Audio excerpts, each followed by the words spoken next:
YouTube, Numbers Post 1975. This is a response to my good friend Alex from Returntomotherbase. I will put a link, as always, in the doohickey down below. Definitely go and check him out. Great guy, awesome channel. It's a response to his nerd question number 14. Video game movies and why. He wants to know, what video game movie do you think shouldn't exist? Now, that's a no-brainer for me, but I got a slightly different take on it. I have to go for the same movie that Alex chose. I have to go for, you know, the 1990s Street Fighter movie with Jean-Claude Van Damme. That movie is abomination. That movie is so bad. That movie is a train wreck full of still fresh, warm turd. The movie should have written itself. I can't understand whoever, you know, wrote the screenplay for this movie. As Alex mentioned, clearly he'd never played a Street Fighter game in their life, and it was just wrong. It was just wrong. But my take on it is slightly different from Alex's, in the sense that it shouldn't exist as a movie. No, it shouldn't have been made by the people who made it. Now, got to talk about what was going on in younger Dave's life at the time. I absolutely love martial art movies. I've always loved martial art movies. I was raised on Bruce Lee movies, and I'm raised on Jackie Chan movies. I watched Jackie Chan in the 80s before he was even popular, you know. I remember him trying to break the US the first time, and I absolutely love Jackie Chan. So what does that mean? It means, you know, I absolutely love Hong Kong movies. Golden Harvest, to be perfectly honest, the greatest martial art filmmaking studio ever, period, you know. I'm not even going to argue that. It's true. Their back catalogue is just utterly fantastic. They gave us Yuen Bu, they gave us Sammo Hung, you know, they gave us Jet Li, obviously Jackie Chan, Bruce Lee. It goes on and on and on. So, you know, in the very late 80s and the very early 90s, there were a couple of new guys on the block, you know, sort of Western martial artists, and we're talking like, you know, Steven Seagal, who I never really cared for, and Van Damme. I absolutely love the early Van Damme B movies, you know. I just think they're brilliant. You know, they're cheap and they're cheesy, but they were Western martial art movies of the time. It's not until now that I think the West can make a genuinely good martial art movie that can well, almost compete with anything that, you know, comes out of the East. But yeah, so I love the very early Van Damme movies, and then obviously go on a few more years, and you know, it's 1992, it's summer. I've just imported my my Super Famicom, and you know, I still have my Mega Drive, but I just got a Super Famicom.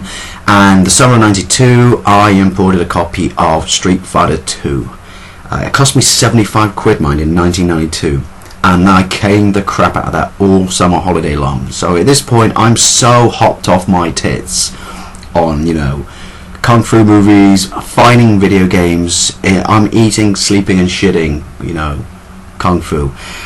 And I loved it. You know, I have so many good, strong memories of that period. I mean, if you play the original Street Fighter 2 now, it's slow as hell, and it misses so many of the redeeming factors, or refining factors, I should say, that make it such a good fighter these days, or those days, because, like Dragon PS says, I'll put a link to him down below as well, in his Monotonous Monday videos, fighting games these days just don't hold a fart to what they were. So, you know, yeah, so I'm so, you know, like, up for just kung fu in all forms. And then a Jackie Chan movie came out in 1992.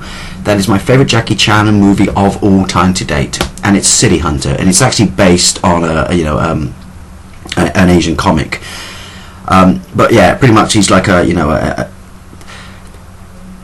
think Die Hard on a boat, but not like Under Siege, like, because it feels bigger and more expansive, but there is a great level of you know, comedy in there, and it's funny as hell, and this is the first time that Street Fighter made it onto the silver screen. There's a scene where Jackie Chan fights a British martial artist at the time called Gary Daniels, who was a shit hot martial artist, and Gary Daniels is spanking Chan's ass left, right and centre, and picks him up and throws him into a Street Fighter 2 arcade cabinet, and it short circuits and it fries Jackie's brain, so he's clearly hallucinating, and he comes out and he starts fighting Gary Daniels dressed as Ken Masters, while he's dressed as E. Honda. I know, you're thinking, Jackie Chan, but he's tiny. But it works, and they're actually doing the signature moves from the games, and Gary Daniels still spanks him around a bit, so then he like wigs out again a little bit more, and he comes back as Chun-Li, does the spinning bird kick, and, you know, KOs Gary Daniels. And it's even got the bit where he goes, woohoo, at the end, and it's cheesy as hell, but it worked. It was absolutely fantastic, and since I've been caning the crap out of Street Fighter 2, I was just like, yes, this is amazing. You know, oh my god, I want a Street Fighter 2 movie. I want a Street Fighter 2 movie. And here's where things start to rapidly go downhill. So me and my mates, because the people I played Street Fighter 2 with back in the early 90s were the people I watched Van Damme and Jackie Chan movies with. And we always thought, like genuinely, you know, if they ever made a movie, and this is before we knew that they were going to make one, that, you know, Van Damme, because of his signature moves in the movies, they shared similarities with Guile's moves. We just thought, oh, Van Damme would be totally, you know, awesome as Guile. I never entered my mind like what Alex said, which was, you know, they got a Belgian guy to play an American. I just didn't care. My brain just went, Van Damme is Guile, you know, it's a match made in heaven. And then obviously Ryu should have been Jackie Chan for sure. Think about it, early 90s Jackie Chan totally could have been Ryu. So we always talked about this, and we never really thought about the rest of it, but we just thought, that's it, that's what I want. And then a couple of years later, Street Fighter got announced. I read an action magazine at the time called Impact that mainly focused on martial art movies and martial arts cinema, and when it got announced, I was just like, yes, finally, this movie's gonna rock, you know, this movie's gonna be amazing. And they said that Van Damme was gonna be in it, and I was just like, oh yes, oh, this is game on, kids, this is going to be fantastic. And then bit by bit they announced the other actors, and you were like, Raul Julia? He's an absolutely fantastic actor, rest in peace, but he's played him? No, I want a martial artist to play him. And then you saw other actors like Kylie Minogue is Cammy. Don't get me wrong, I love Kylie Minogue, but she ain't a martial artist, and Cammy's one of my favourite characters. And then I think pretty much the only other martial artist actors in the movies, and I don't know their names, so I'm going to refer to their character names, were Ryu and Chun-Li.